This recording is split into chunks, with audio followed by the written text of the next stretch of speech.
Namaskar. Welcome to the channel. This is a good opportunity for me to introduce a friend from a channel in USA who talks a lot of sense. Okay, the channel's name is Speak and See, and we have him with us. Thank you so much. Namaskar once again. Welcome to the show. Yeah, thank you for having me. So, what's up with Trump? That's a good question. Right now, what's up with Trump?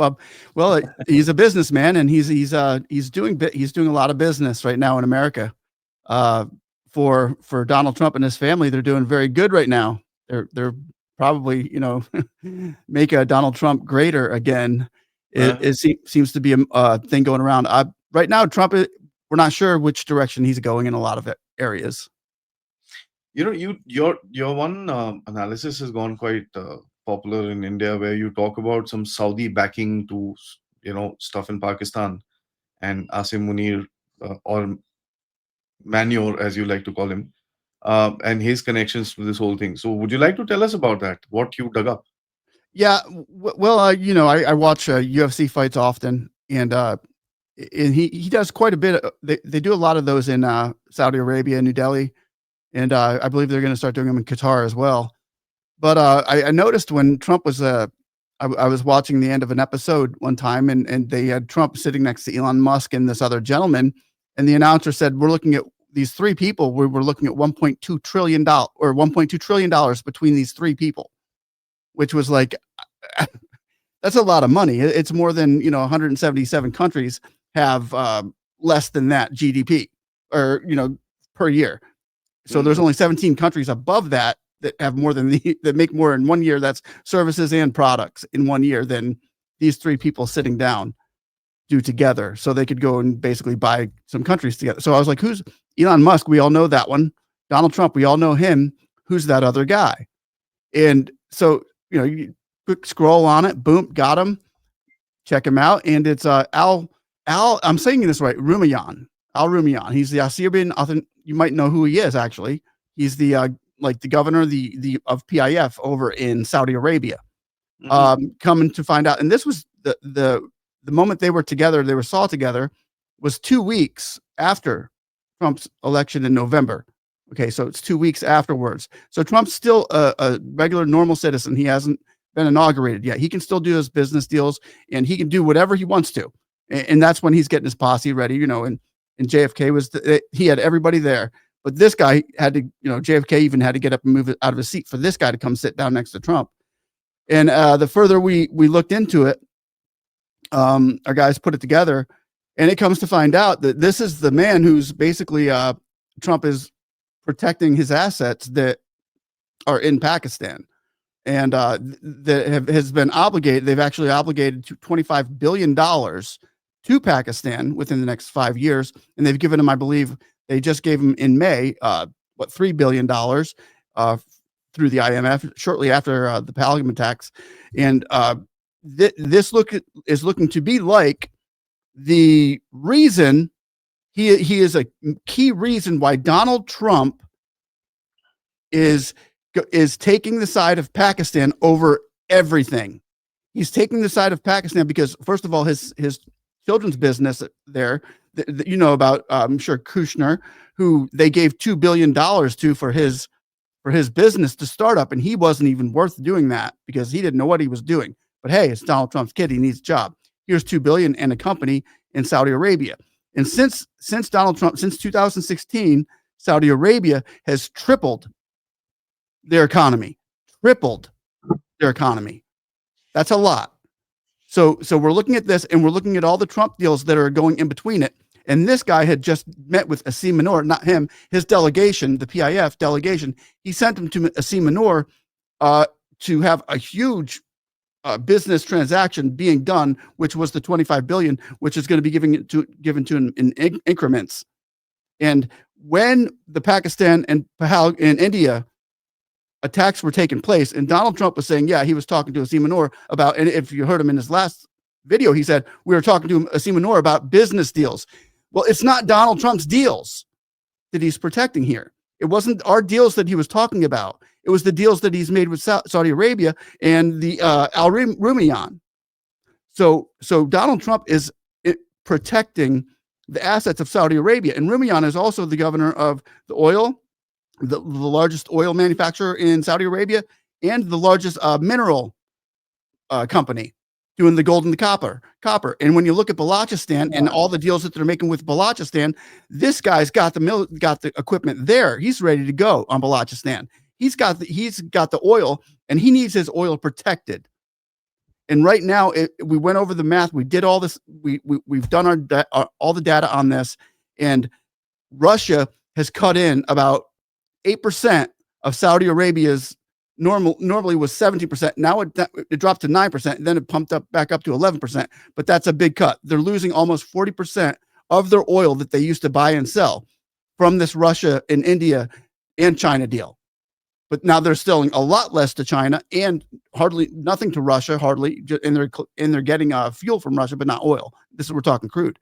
But if we're talking about protecting oil, it's not protecting the oil from the United States oil refineries. This is talking about protecting oil and getting Saudi Arabia back to where they were. So when we're seeing this happening, we're not just seeing Trump doing this because he hates India and he loves Pakistan. Asim Manor is he's a part of a big piece of the puzzle, but he's a little figure in Trump's eyes. Mm-hmm. There's much bigger fish in the sea out there right now. And this Ramayan gentleman in Saudi Arabia have a lot to do with it. And we're going to be getting into we haven't gotten into it yet, but we're looking into Qatar right now. And Qatar is pretty involved as well, but they want their money back. They want to be the main suppliers in the way that they were looking at. I believe they dropped down at 25% compared to what they were usually doing. Not in just oil, there's everything, but oil was the biggest part of that. So right now he's trying to set Saudi Arabia back up to where they were post early 2023, shortly after the war started. So, but the gentleman that we're looking into right now, a nice guy. Don't get me wrong. I'm not saying, he's a terrorist and he's a this and that, but apparently they're more willing to work with the terrorists and deal with them. I don't want to say that I don't want to get you in trouble here, but they're more willing to work with Pakistan. And as far as Balochistan goes, be careful, because when Trump starts making deals on Balochistan and we start seeing military go in there, then it turns into a different game. Then it turns into a different game to protect the oil and protect this and protect that. But most of the things that we're going to be doing in Pakistan, and when we're talking about building, and Trump is also, I don't want to even go into the real estate, but we have the real estate there. We have Gentry running around finding out what lands are good.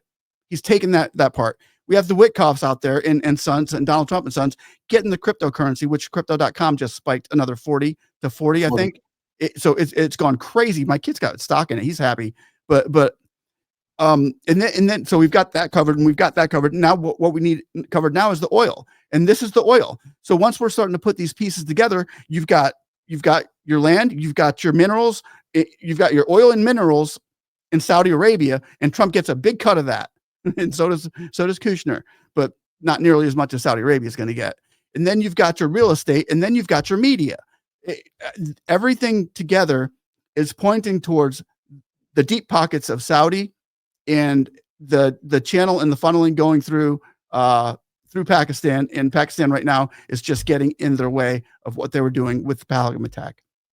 And now Russia, this is why they want to stop Russia, is because Saudi Arabia, they've got ties with Saudi Arabia and I'm sure he's made some pretty, I wouldn't say promises, but I'm sure he's told these guys he's going to make everything better for them again.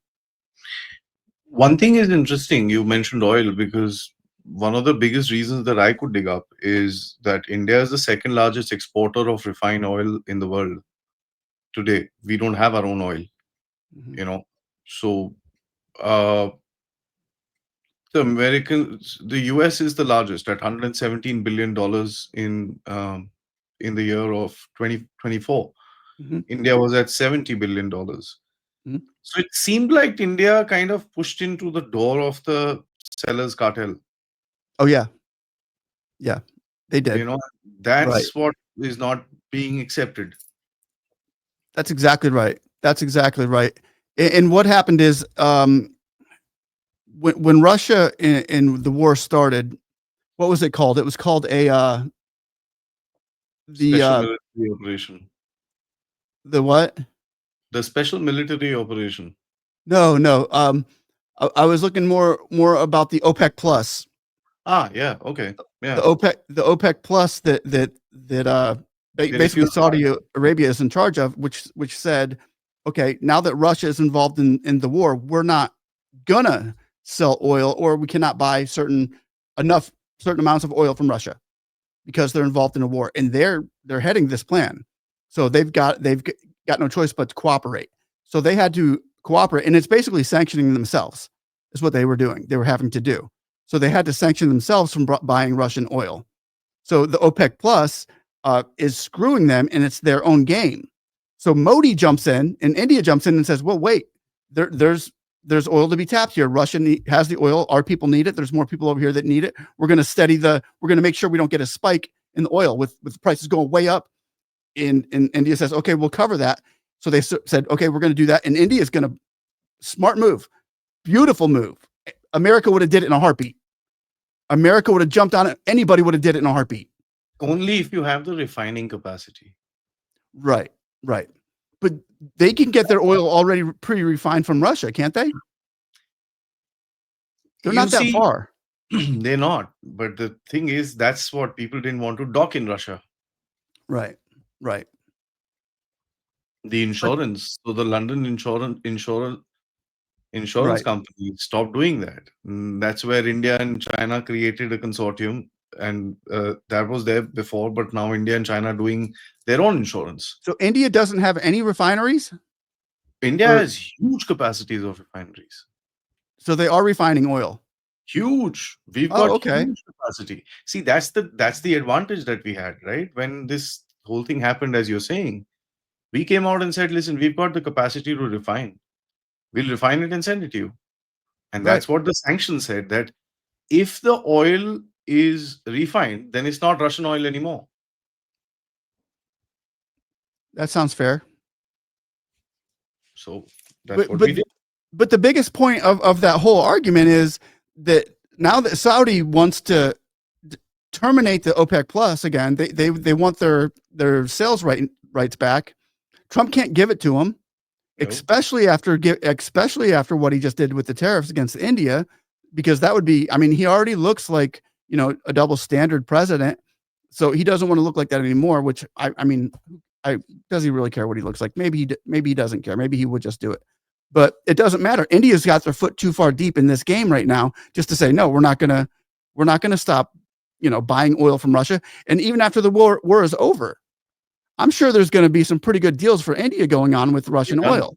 Already done. The long-term deals that we've signed already, our oil companies have already invested in Russia. Perfect. So So that this is what I'm saying is Trump thinks that he's got this big wedge. He doesn't have a big wedge, but he's got some partners that he really does need to accommodate here. And and it sucks that the way he's doing it right now, he's just happened to do it to the largest democracy in the world, which has everybody wondering why what he's doing. Honestly, in India, nobody bothers about that part of it. But there's one response that our foreign minister gave, which was very interesting. And that's what kind of clued me off that this is oil. He said that if you don't like the oil, don't buy it. Yeah. Simple. Yeah, I heard Jay Shankar say that the other day. Yeah, so that's what we said. And yeah, on that, then there's a morality attached to it. And then we were like, okay. That's when we realized, okay, this I don't call it tariffs, I call it sanctions. Let's call it what it is. Yeah. The sanctions are going to come in, and then we celebrated the sanctions day. That's like a joke going around the house when we get mad at each other around our house. Now we just say, I'm putting tariffs on you right now. I'm sanctioning you. We celebrate. And matter of fact, it was a big festival for us. Really? Yeah. It's like an Independence Day. No. Apart from that, there was a religious festival. It's a religious Hindu festival. And it's a very auspicious day. So we were all like, damn, we're getting a good gift. Really? Yeah. Yeah, they picked the right day. Honestly, they picked an amazing date for us to get sanctioned because everybody was on leave. Everybody was sitting home and doing our prayers and stuff. And it's for the god which is right above me. It's called the Ganesha. Uh-huh. it's the god of prosperity. In my room, I have one, two, three, four, five. Yeah, five of them. So it's Oh a god of wow. prosperity. So a lot of people like to have him with you. So Yeah. it was fantastic. We were like, great sanction day, you know. I've seen that. I've seen that thing that's behind your head one day. Yeah, Actually, when we moved into the house that we're in now, there was one of those. It was a ceramic one about that big, yeah, and my wife was looking at it. She's like, "What is this?" She thought it was yeah. like an elephant with just Yeah, weird. it's an elephant-headed god. So there's a whole Okay, story. Probably I can send it to you. You can read it. it's But interesting. it's the god of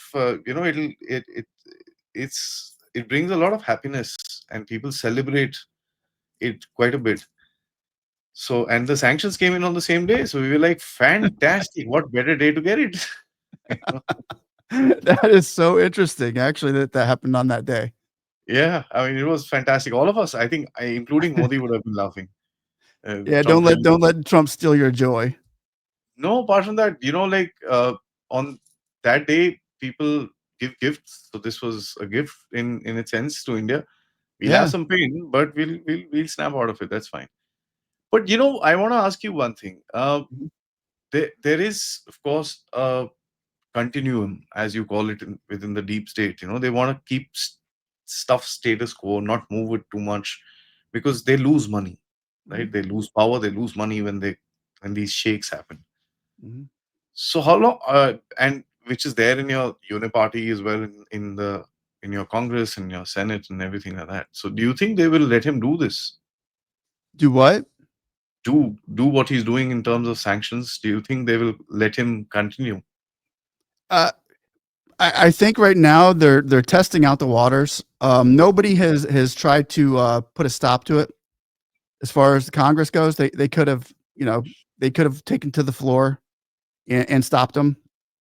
Oh, the Senate, they could have taken to the floor and stopped them. Mhm. But in which I'm very surprised right now that I, I can see the Democrats not stopping them, honestly, because Democrats are so heavy against the BRICS. Anybody that's involved in the BRICS, they want to, they want to get their whipping boards or whipping sticks out on. But the Republicans, I thought, might have already brought something to the table, but they're not going to do anything. Nobody wants to go against Donald Trump because they don't know exactly where his clout is still in the political field. We got the midterms coming up, so we're going to find out exactly what Trump has done, whether it's paid off for any of his uh, anybody that's rerunning for office again or not. It's going to help or hurt him, which right now it doesn't look real good. But that doesn't make him extremely powerful in the country today. Oh, he is. He's very Trump is the most powerful man in the world. I mean, we can't take that away from him, that he is the most powerful man in the world. What he does, he can move, you know, needles with the press. He can move needles with the economy, with the stock markets, with just a tweet. So as far as his power goes, I mean, the people of America wanted to give him that power. They just weren't sure exactly that he'd be yielding it in this kind of manner towards his towards other countries. And I think it was his lack of geopolitics, his lack of international politics. He doesn't know the history of any nation. He doesn't know that he doesn't. He's a businessman, and that's it. So when he's looking at the numbers right now, he looks at the good numbers, but he doesn't see the long term effect on a lot of things. He sees that short term effect. He's been in the stock markets forever. We know that, right? And the guy can take any kind of pressure you throw at him. He's seen it. He's seen billions drop in seconds, and he's seen billions raise in seconds. He's uh, very. He's not going to get excited or pace the floor on many issues, and he's willing to play the long game with most of the things he does, even when it hurts. That's very interesting. But it's not about I mean, like Scott Bessent was. I hope I'm saying his name right because we Yep. we messed up his name in India. Uh, he was asked in one of his hearings that who's paying the tariff, and he end of it kind of admitted it was the American people. Uh, your clothes are going to get expensive, your shoes are going to get expensive, your furniture is going to get expensive. See, cutting off supplies from a country is easy, and everybody's brushing it. Oh, we don't get much from India. Fantastic. What you get, which is the most important, that's all exempted, by the way. Mhm. For example, the pharma, the electronics, the smartphones, and all the other stuff, which is the good stuff, is exempted. So Mhm. auto parts is exempted. So it's not part of the sanctions because India does tier one manufacturing for auto. So it'll hurt the car companies in America itself. So that's all exempted. So it's all the other stuff, which is clothing, furniture, Yeah. gems and jewelry, and stuff like that. Yeah. Well, Trump is What's a the he's a alternative? wizard. Trump's a What's the wizard. alternative? What's the alternative? Trump's a wizard. He's smart. What he's done, it's shocking. I was shocked to see it. Right now, the Americans can business owners can tax off 100% of everything they buy. I could if I go out and buy this for my business today, 100%, I get it back. And yeah, what he's doing with the tax rates right now, so the small business owners are going nuts. They're going crazy. They're buying up the United States right now, and they're getting that back. And of course, it's a trickle down economics. They're going to end up paying for it later in the long run because it's You're going taxes to that's got to. overinflate yourself. I'm sorry. You're going to overinflate yourself. It's it's an overinflation, but it's it might it, he knows these books better than I do. Mhm. But it wasn't only that, but there were many other things that he's doing on the taxes as far as cutting taxes, where the rich people, the higher the billionaires are going to be overtaxed in a few areas, but they're going to be cut. He's very smart. So as far as in the regular taxes for individual people, every year when they file their taxes now are going to be getting much more, even if you're a homeschooler, especially, or if you're a public schooler, they're giving you daycare money. Even if you don't daycare, you can take the cash instead. But the way he's taking, and he's saying it's tariffs. He's saying that the way he's able to do this is through tariffs, and the money is apparently coming in from somewhere. You can't print tariffs. It's got to come in directly from another a place. So I don't know exactly how he's doing it, but he's making it work. People are kind of, intrigued about it right now because the stock markets are pretty steady, and nothing is really collapsing. But they're concerned about the long run. They're concerned about when Trump leaves, who's going to be able to keep this ship afloat the way that he's doing it right now. That's he has to be printing money then. I I know that I don't think they're printing as much as they were with Biden, honestly, right now. I'd have to double check that data, Mhm. but I Mhm. but I don't believe the printing. And just remember, so they have to be printing money because they did the $4.6 trillion big deal, big beautiful deal, 4.6 trillion. So yeah, some of it's going to be printed and sent right to the Treasury, Yeah. in order to cover all of these new tax incentives that he's giving out as well. You're basically saying he's telling businesses, you buy any asset for your business, I'll pay you back for it. But Yeah, accept the high prices in terms of the tariff. You kind of fold that within your business. pretty much, pretty much. Ah, okay, that's That's interesting. that's one of the things that he's doing. He's doing a few other things that are interesting, but that's the big one. So let's see how long that lasts. What do you kind of think about politics as per se in America today? The Democrats are, of course, like the Indian opposition here, talking about stupid things. For example, they're standing against deportations, they're standing against all sorts of right things, which is I don't know why these people, these lefties are the way they are. Yeah, But there seems to be no cohesive voice coming out as an opposition at all against the Democrats right now. against Trump. Oh yeah, no, that's what's very interesting about this all is because right now it's not the Democrats that are going after Trump. It's the Republican. It's people within his own party. Mhm. I'm one of them. I was blasting, go Trump go for the last 3 years, and now you're right. That even CNN seems like they're giving him a pass on a lot of things. So, like the information that we're finding, usually CNN would be all over this. They would have had this out there, and they would have had this guy's name, number, and told you what he had for breakfast.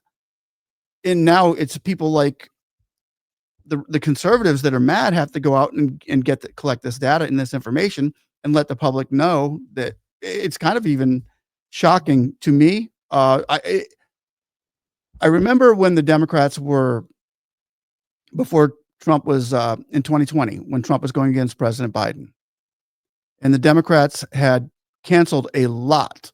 They were blacklisting and ghosting Russian or not Russian conservative views. Everyone Yeah. around the world. They were doing it to you there too. Yeah. It was bad here. I was getting suspended almost every time I put a video up, and it was nothing wrong. It was, those years were terrible. I mean, But I do see a sense of ghosting in another way. Maybe not as direct or in your face going on right now, because I do think that there's a lot more voices that I'm hearing that want to know what Trump is doing and why he's doing it. I heard him Saturday night. I have 45 people over at my house, and I must have heard 30 of them ask me what the heck he's doing. So why is this not on the news, and why are the Democrats not capitalizing on it? Maybe they're waiting. It's a time issue. 6 months before the midterms take place is usually when they start pounding. So right now they're just getting their ducks in a row. They don't want to make old news. One thing I see is that the Trump White House and the Trump ecosystem, as per se, is going after the H-1B, going after the Indian sort of value in it. So it's it's Modi's war. I mean, I was like, whoa, Modi's war? Okay, fantastic. Let me just go and invade Ukraine. Let me assure you, we won't take that long. It'll be finished. Yeah, I don't know what he's always talking good about Modi. Modi's my friend. Modi this, Modi that, and I love Modi. You know, he talks highly of Modi, but then his actions are totally different. And we know that Modi right now is just he's out for Trump. He's out to get him. You know, because of what Trump did with Pahalgam, I think. In the way that Trump kind of backstabbed him, turned his back on Modi, and that kind of is like it's a really bad look with what Trump did to India. It's a really bad look across the world, and everybody sees that one. I mean, remember the G7, the G7 meeting? That was supposed to be the moment in history when these two got together and changed the whole world. And Donald Trump ends up going there. Modi was ready for it, and it was a little bit ticked at Trump at the time, but Modi was ready for it, right? And he went to the G7. Donald Trump goes there and stays for 5 minutes and then shoots back to the White House. And then calls up Modi, says, hey, I got a C Minor over here. Why don't you come over here and visit me?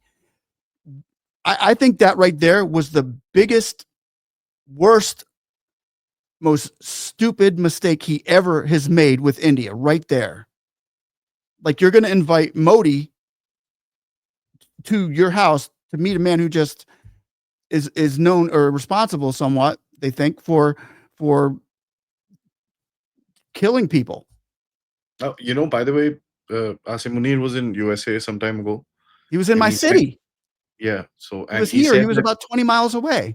And he said that we will attack India from the east, right? Yesterday, the group that attacked Pahalgam, the Lashkar-e-Taiba, 3 of their terrorists have entered from Bangladesh. Really? And 200 kgs of explosives were found. What's happening? We'll deal with it. That's not a problem. Something was happening. We'll figure it out. Our intelligence is good. Those 3 guys are going to get shot, and they're going to get rifles up their butts. Let me assure you. I'd hate to be them right now. Oh, we'll find them. We'll kill them. That's not an issue. Yeah. But that's how real this is. And 200 kgs of explosives is a lot. Okay? You can kill a very large amount of people.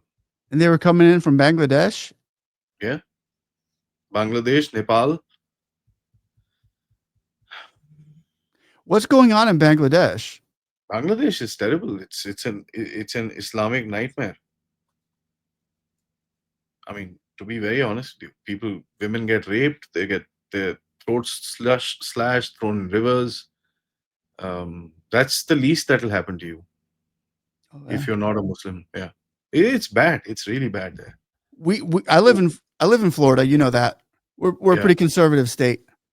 Um, just last week, a Khalistani truck driver. Did you see that? I'm thankful to all of you. Let me just say this. I'm going to say this on air. I'm thankful to America for taking our garbage. Dude, he came from California. He's driving from he drove in here from California and he hijacked it and he killed 3 people, veterans. And now you got that Khalistan guy. What, I don't know his name. Panu. Panu. Him. Now he's throwing flags up around here, trying to say, hey, this guy deserves a fair trial. He's We fighting for the guy who just killed 3 people. been saying this. I know. The American establishment for I've been 5 saying it. years. I've been putting videos out on this. I think you're the one who told me about him. But I ended up doing like a couple on this guy, Panu, They whatever his name is. control the entire, so the Sandinistas in Mexico don't get drugs into the southern border anymore. They just ship it to Canada, Yeah. and these guys bring it in from there. So these yellow and blue flagged Khalistanis are your biggest street threat. They are worse than Mexican gangs. Let me just tell you this. Yeah. You guys have no idea what you're sitting on right now, as far as these guys and Pakistanis. And by the way, these guys are linked in with the Pakistani intelligence. 100%. So it's the same Asim Munir which is running drugs through your street. And I can actually prove it to you. I know people who are connected with this and who are connected with the game. No, I That's how believe 100%. 100%. I can see it. The shoe is actually fitting. When it quacks like a duck and walks like a duck, it's a duck, and that's what these Khalistanis are doing. So the guys that were blamed on India for being shot, like in Canada, somebody said, "No, there's one chap who got killed. Oh, India did it. India did it. India did it." That guy was at the centerpiece of this entire network. And today, the chap who's crying, Pannu, who's raising flags and for this guy's fair trial, was his enemy. This chap got that guy killed. Really? Yeah. This is a gang. This is a pure gang war. I mean, it's not funny. And I still don't understand. I don't think Modi I don't think there's a lot of places in India that would let these people continue to do what they're doing. They'll be shot. I mean, I don't understand why they're not designated terrorists at the moment. Honestly, that's what they're acting like. They are from us. We've designated them, but I don't did know. you? You've designated them a terrorist? Mhm. That flag? Mhm. Mhm. Really? They Maybe killed I'll have to send another memo to Marco Rubio and DeSantis then. 1985. They killed 329 people in a airplane bombing. How many? 329 people. What? Yes.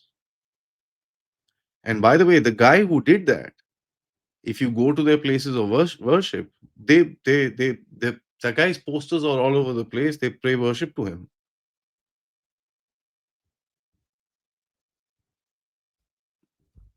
What are they? Islamic? You can say that, but they're radicals. They are radicals. They're extremes, these guys, and they're how are they playing the fiddle? They're so peaceful. Okay, so they're immigration lawyers. The chap with the beard is an immigration lawyer. Okay, so he gets the people inside, and then they go to work for, women go to work for their friends on the corners of streets, and men go to work as truck drivers. Wow.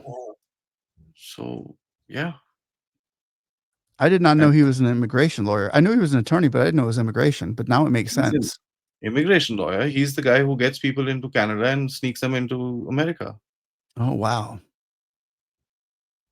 So it's kind of like China actually uses quite a bit of Canada to do that too, and Yeah. a lot of Mexico as well. But China's really big on Canada too. Canada lets a lot of people in. The biggest national security threat to America is, what? What? Canada. Yeah. It's Canada is no more a country. Let me assure you this. In certain areas, there is. Yeah. Yeah. It's worse than Pakistan. Really? Pakistani military retired officers have clubs in Canada. You're talking about Muslims Mhm. in Canada? They have clubs. They have retired army clubs in Canada, in every city. Retired army Muslim clubs? Mhm. Pakistani army. That Yeah. doesn't make any sense. Why would They it? Why own, would? they own malls. They own, I don't know. I mean, one chap owned what, 700 outlets of Papa John's pizzas? Really? Yeah. They're Khalistanis or just or Muslims? They're just Pakistani army retired generals. 700 outlets of Papa John's. Papa John's. I like Papa John's too. What Think if they about own? it next time you eat it. I wonder if they own the one that I go to. You never know. They're taking over. This guy's name is General Rahil Sharif. What is it? Rahil, Raheel, Rahil Sharif, Shareef. I've heard of him. Yeah. So they've got these clubs and they've got these ghettos. It's not funny, you guys. I mean, trust me. We No, know it's what's not. happening, in that part, especially with these two people. Trust me, the Pakistanis and the Khalistanis are the worst. Yeah, Take people from Gaza, that they'll be probably better. really. Yeah. I mean, when you can bring your flag to somebody's country or in somebody's state and start waving it for somebody who just killed 3 of your citizens and start waving your flag, then we've got a flag problem. We've got a. Let me break it down to you. That guy is CIA. That's what you were saying last time, I think. Yeah. You think he By the is way, CIA or you think he's just informant? so our national security advisor has told Biden's CIA chief, I forget his name, when he came to India for a visit, he told him that, listen, we know this guy is your boy. And this has been reported in the media. It's not something that I'm kind of making up from my head. So you can research on this. Yeah, no, I've heard that before. You can research this out. This has been reported in Western media as well. So, yeah. I don't understand why he's still here. Because that's the leverage America has on us. Isn't he yours though? Won't you take him back, please? Take him back. We don't want him. I've already thanked you. Come No, on. no, I don't take that thank you. Take that thank you back I too. already thanked you. I said profusely. Thank you so much to the rest of America, yourself. No, Vietnam. we don't. No. You know, we you know what? I'll be honest with you. See the kind of games that the CIA has played in this region, and I'll take your opinion for it. So there was this farmers' protest in India about 2021. Yeah, 2021. And all these monkeys were jumping around for the farmers' protest. You know why that protest was done? Basically, No. so that the Indian government files cases on them and they can go file for asylum. What? How does that work? How did that work? Did it work? All these guys are there. Please look at Canadian immigration status from the year 2019 onwards or 2015 onwards and see the spike 2019 onwards till 2021. And 2022, again, there's a huge spike. There was a small little protest. The police threw kind of stones at them and shit like that from drones. And they all kind of photographed that and they did a huge hoo-ha. They all got cases and they just went to Canada. Now they live there. Now they're sitting. Now they're free. Probably in your country by now. Let me show you this. Wow. I know that for what's his name to come to Florida and do what he's doing right now took a lot of guts. So this actually is happening, and I'm not joking with you. I'm not kind of trying to pull a fast one onto you. You want, we can speak offline and I can give you details for this. right? So I I can believe you. No, I believe you. From what I've whatever seen on the news and the things I get from the just the things you watch on X here and there, it's it's obvious that this stuff is happening. It's obvious what's going on. It's obvious there's a takeover, and it's not just with America, it's with the world. And they start city by city. people don't see the it's not city by city. See, I'll tell you what, these guys have a very clear prophecy. They'll increase their population in a city and then stake claim to be a victim. Mhm. All right. So there are three stages to it. And I can send you some literature, read it out. And that's a very simple thing. And they just increase their population. So you'll find them having more children, demanding more. And you'll find one fine day you'll be a minority in your own city. And you'll Yeah, know what to did do. you ever, listen to, that lady in the talk go over the Muslim Brotherhood's plan? The plan that they have? I did an extensive video on that, 2 of them, and it literally gives the outline of how they're gonna go in, and they're gonna Mhm. take over. So it's happening in India in certain areas. We're trying to stop it. The Yeah, prime everybody's minister, trying to stop it. no, the prime minister said it out of the annual speech that he gives. It's the uh, Independence Day speech that he gave in a very historic place called the Red Fort in India. He said this very clearly. This is something I'm going to do. And when Modi says he's going to start doing something, that is already on. Yeah, So he's just letting people know that this is what's going to happen. yeah. He spoke about demographics. He said this is not acceptable. That's So what we were hoping to have with Donald Trump was, because America's a Christian nation, it always has been, yeah, but that's they're fine. trying to turn it into another nation, and, And I you don't get should it. visit London one time, and trust me, you see it on the streets. There are streets where people like you can't walk. Yeah, I'll be still acceptable without my, all this, probably covering my hands and stuff, but because my skin is brown. But yeah. Well, don't know. I was driving downtown Tampa the other day, and I was going over a bridge on a very very busy road there. And as I'm going over the bridge, I'm looking to my right, and there's all these. We have a lot of commercial buildings and car dealers and whatever, restaurants. Almost in the middle of it all, there was a mosque. Probably, I would say, probably seat about 6,000 people. It was huge, huge. It had gone up real quick. This thing had gone up like I haven't been down that street in about a year and a half. It's near the football stadium, and I usually take another route, but this thing was huge. And I looked over and I could not believe in Tampa, a mosque that holds about 6,000 people almost in the middle of the city. I didn't even know we had 6,000 Muslims in Tampa. Yeah, they're gonna take your women. They're gonna convert them. They're gonna use them, and when the women kind of shout, they will be killed. Yeah. I think there's something that needs to be done right now. Yeah, Um, but that's the whole what thing. can you do when they're doing things legally? You can't do anything. No, you can. There's a lot that you can do. But the thing is, like that's what we expected out of Trump in India. And everybody said, okay, here's a guy who's kind of talking sense. He might have his weird things. We'll deal with it. You know, and but let's work with him to get some semblance in this region. Stop this bloody wokeism. Because if we were doing the kind of deportations that we're doing today under Biden, we would have been sanctioned to our last tooth. Yeah. Today, nobody says anything. This Yeah. Human Rights Watch and this and that. So that's the good part of Trump, which is there. But by the way, I hope you don't get into trouble talking to a sanctioned country. No. Yeah, right.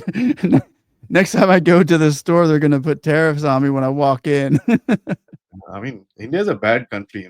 The war is running because of us, and Yeah, it it's. is your fault. You guys should not have started that. You guys, I mean, I think Modi should not have started that war with I, Zelensky. I guess Putin didn't. We invaded Ukraine. So I wanted to ask you, what was your impression when Putin came to America? I thought it was a good idea. I mean, why not? If Trump said he was going to do it, he said he was serious about stopping the war. I think it was a shot in the dark at trying to have a sit down with him to stop the war, but I don't know how much good it really did. But like we all know, he wants that Nobel Peace Prize, and that right there was the best. I think it's the closest the most he's done to earn it, literally working for it to do it, to actually, instead of just calling somebody up and making a deal that he says he does. But but I think the most I've seen him work towards peace, I think that was the most I've seen him actually put a little bit of effort into it and see that it really takes what it really takes to get one of these things. I'm glad he tried. So, see the uh, how do you guys feel paying for something like that for that long Paying for what? for Ukraine? We haven't paid for Ukraine in a long time. Trump The doesn't total send him outlay, anything else. I think he loans them. I think in a lot of, I believe they owe us a lot of land and a lot of money. Everything that we give Ukraine now is being bartered, whether it be land or mineral deals or whatever. But the people in America, about the war itself, they just want it to end, and we're sick and tired of supporting Ukraine and like Biden was doing, but we're not really supporting him now. We're still loaning him money, and I would like that to stop. you realize that money is not coming back, right?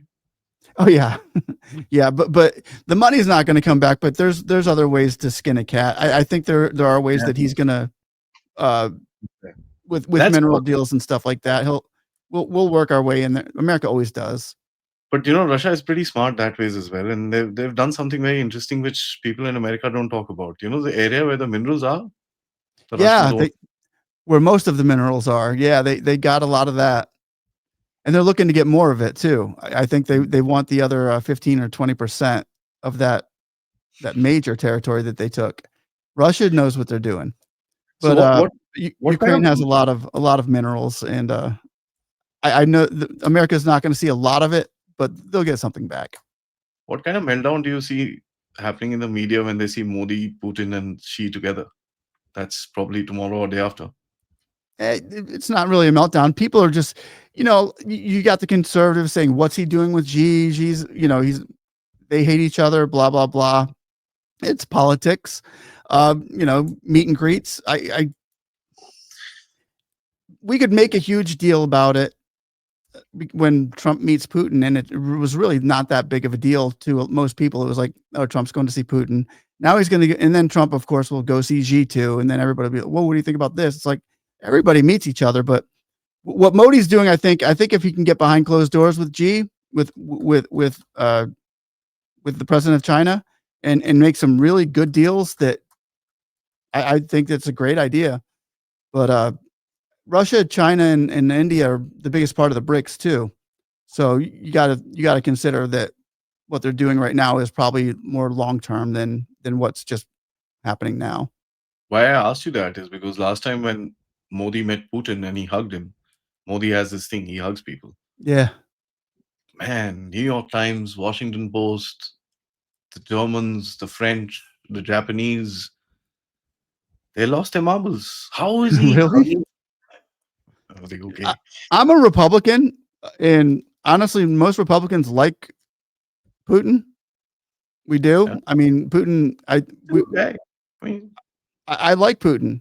Honestly, I think he's a great leader. He's a wonderful. The perfect guy for Russia, and we like Modi. Most Republicans like Modi, but uh, the politicians don't, and the the big media one. doesn't. Media likes the story, so the more aggression and more things they can foment, they're going to foment. But the Americans kind of loved it, not loved it, but kind of enjoyed it.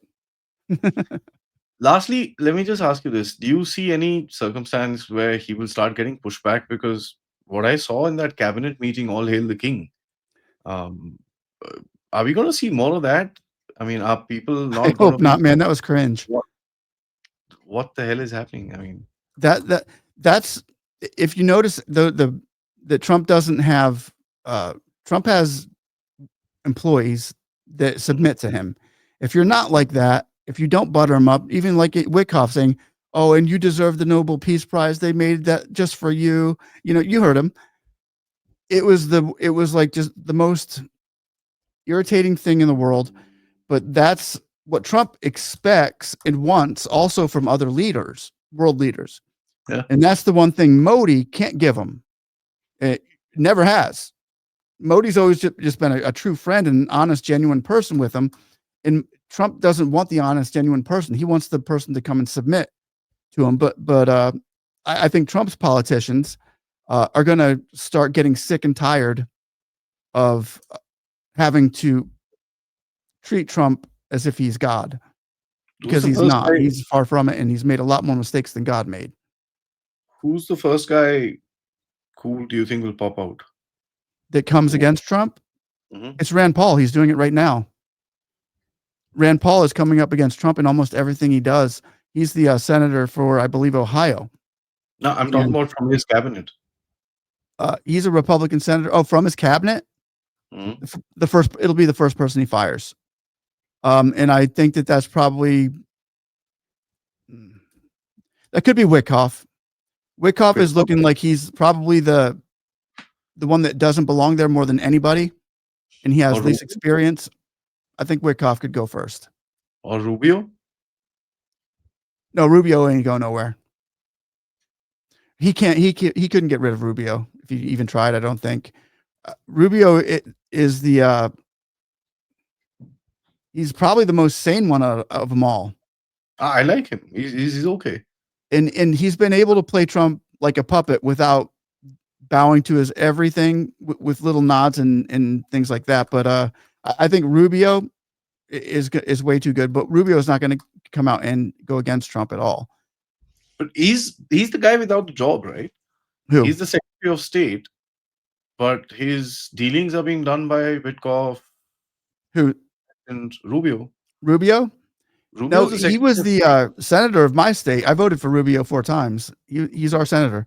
And if he got fired, he would just come back to Florida. But he is like I think his total net value of his worth, he might be a millionaire. He doesn't have a lot of money. Rubio does not have a lot of money. He might have a lot of money by the time he's done with this, but he doesn't do sketchy deals. He's a very straight up guy. Witkoff is dealing with Russia and Iran. Witkoff is a shady guy. You've got that new guy coming up who's going to deal with South Asia, as per se, which is India, Pakistan, whatever. I mean, I don't buy that term itself, South Asia. South Asia is India. That's the only south part of Asia. Yeah, I don't even know where you're talking when you say South Asia. It's like that's where you're at, isn't it? That's a stupid term which a lot of these academics use. So there's this guy who's coming in, Sergey Gore or whatever his name is. He's again from Spal. So Rubio will not have any. I mean, yeah, what did he do? The foreign policy. Who's coming in? Sergio Gore, or whatever his name is, that MAGA guy who's coming to India as the ambassador. Oh, the ambassador? Yeah. Yeah, he's not gonna. He's gonna go take up space in a building that you guys got over there. That's about all he's gonna do. He has no absolutely. He's just gonna. I mean, I don't even know if we're gonna be paying his electric bill for him, but he's got no authority at all over Rubio. But he'll have authority through Trump, right?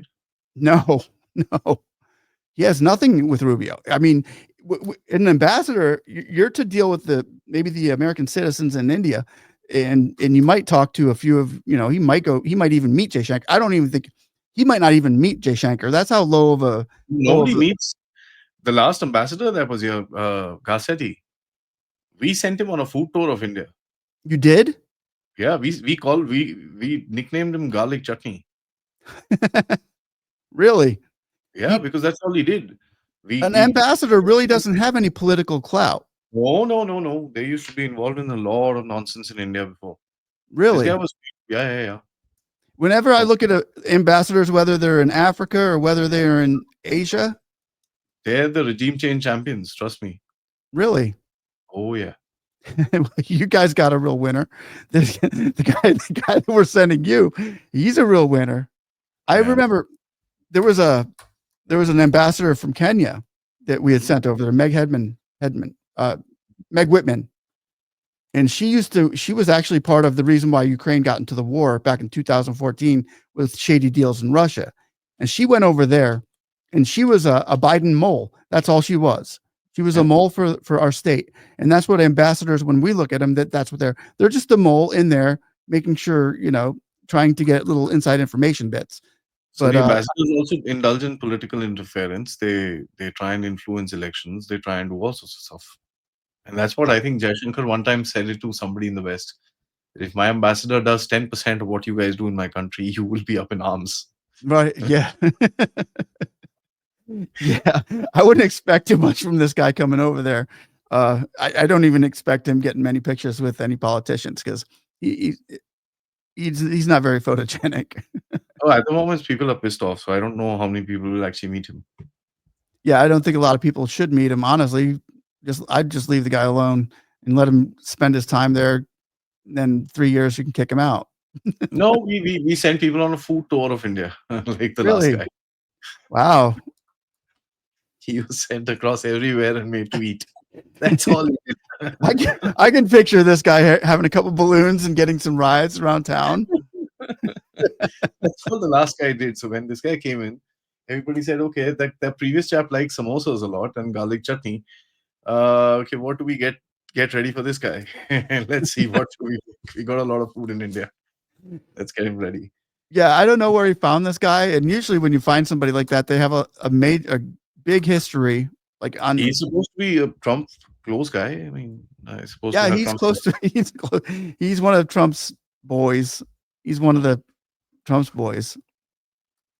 the ideological specialist, if I may, the loyalty specialist of MAGA. That's what it is. Yeah. Yeah. He will bow to Trump's every desire. So I don't trust him. Just looking at the guy, you can't trust him almost. You look at him and you're like, what school did you go to? It's the Square Bus. He's a Square Bus guy. I was watching one American guy who made a reel. He says, so Indians played the Russian card with Trump, and now Trump is sending a Russian origin ambassador to India. I was like, whoa, that's too many 2 plus 2s. Right? That's just too much. That's too much. That's just little too much. Way too much. In India, our people are pretty close to Russia. I love Russia myself.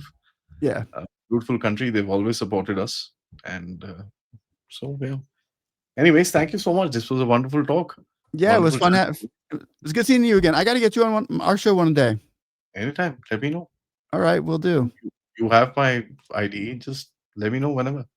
All right, sounds good. To the audience, thank you so much. Please support and like and subscribe and share and whatever else that you want to do with the video, please do it. And we shall catch up with you. Till then, namaskar.